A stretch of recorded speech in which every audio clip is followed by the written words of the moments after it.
Bonjour à tous, je vous retrouve aujourd'hui pour un autre tuto avec la box d'octobre de Kisscrap.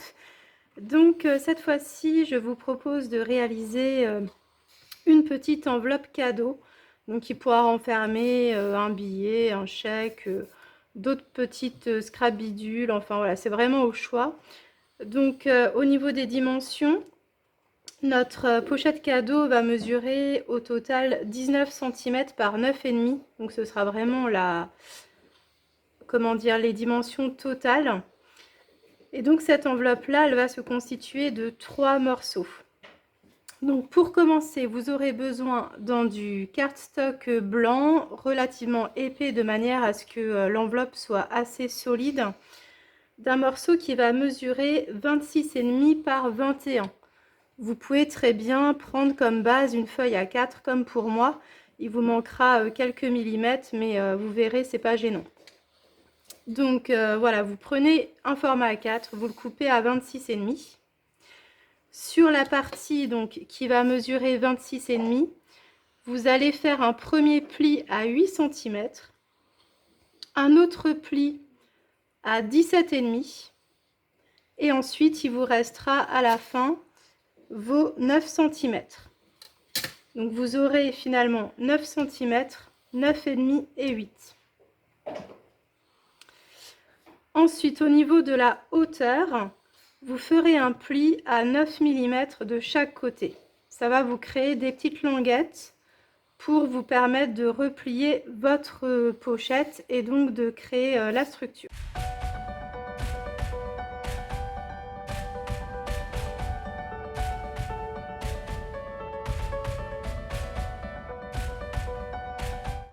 Donc voilà ce qu'on obtient. Alors, au niveau des petites languettes, on va supprimer ces parties que je vais hachurer ici.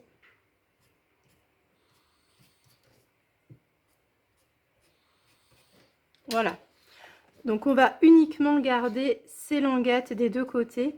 Ici, on va simplement les supprimer en les découpant.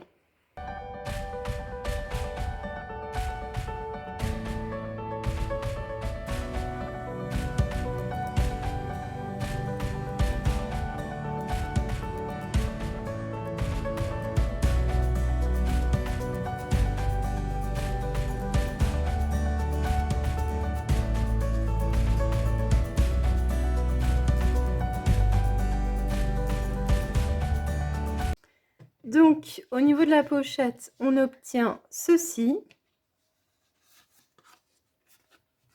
Donc là, on va juste retailler les languettes de manière à ce qu'elles ne soient pas visibles quand on l'ouvre.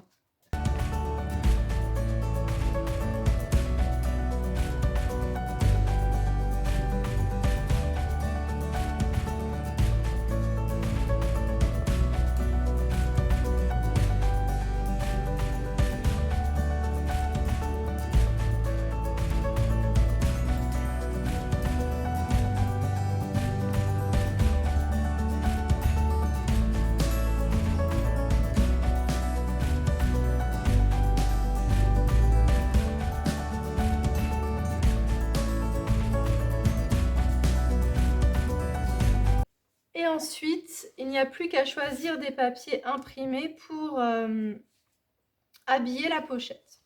Donc moi, j'ai décidé d'utiliser celui-ci à ce niveau-là et le papier turquoise des deux côtés ici.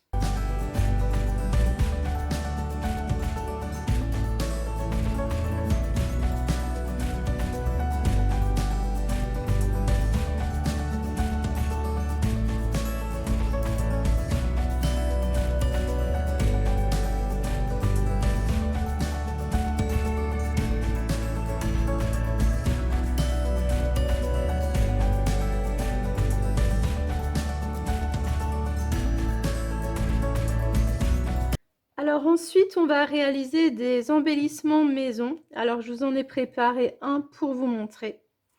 Donc ça va être ceci. Donc avec des chutes de papier imprimé, donc j'ai pris une bande de 1,5 cm en largeur.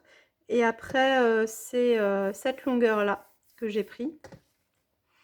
Et ensuite, voilà, j'ai découpé donc dans des chutes de papier des petits ronds et j'ai mis en touche finale un des boutons que vous retrouvez dans la box.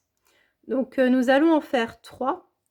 Donc j'ai fait celle-ci et je vais vous montrer l'autre, celle-ci. Parce que je voulais alterner en fait entre le papier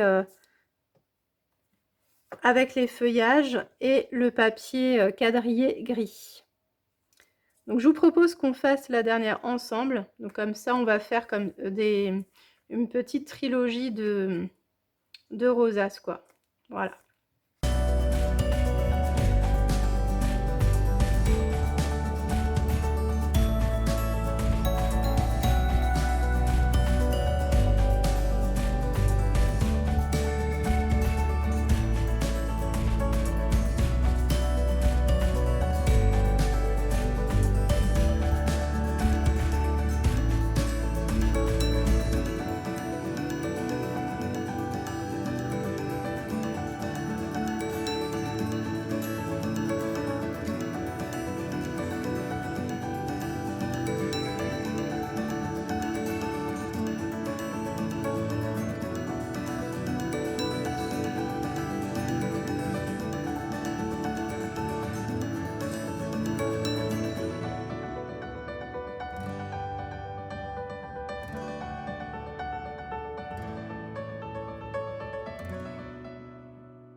Donc une fois qu'on a réalisé cette étape-là, il faudra rassembler en fait les 2 languettes bout à bout.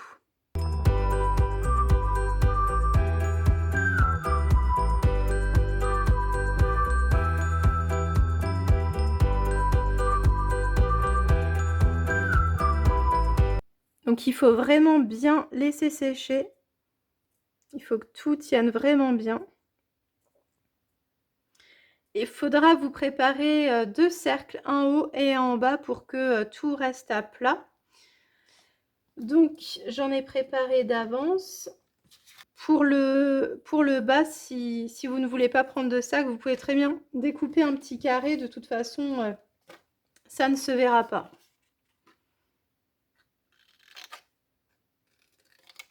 Je préfère le rond pour le devant, pour le côté esthétique. Mais voilà, si de l'autre côté c'est un carré, c'est pas du tout important.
Alors, au niveau de la décoration de cette pochette, j'utilise tout d'abord un tampon enveloppe de la marque Florilège Design.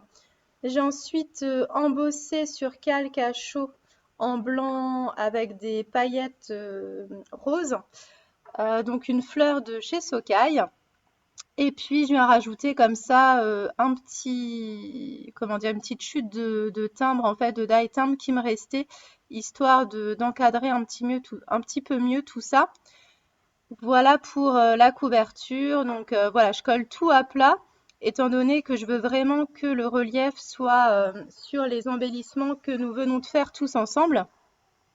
Et volontairement, la petite rosace du milieu, je viens vraiment la surélever de manière à ce qu'elle soit au-dessus des deux autres. Donc pour ça, j'utilise des chutes de carton gris que je viens superposer jusqu'à avoir la hauteur souhaitée. Voilà, ensuite on passera à l'intérieur de l'enveloppe. Donc vous le verrez, j'ai fait une petite encoche. Alors ça, il aurait peut-être mieux valu le faire avant de recoller le rabat. Mais bon, finalement, avec une perforatrice, ça se fait plutôt bien. Donc voilà, j'espère que ce tuto vous a plu. Vous aurez bien entendu les photos des détails à la fin de la vidéo. Et voilà, si vous avez des questions, n'hésitez pas également à me les poser. Je vous dis à bientôt. Bye bye.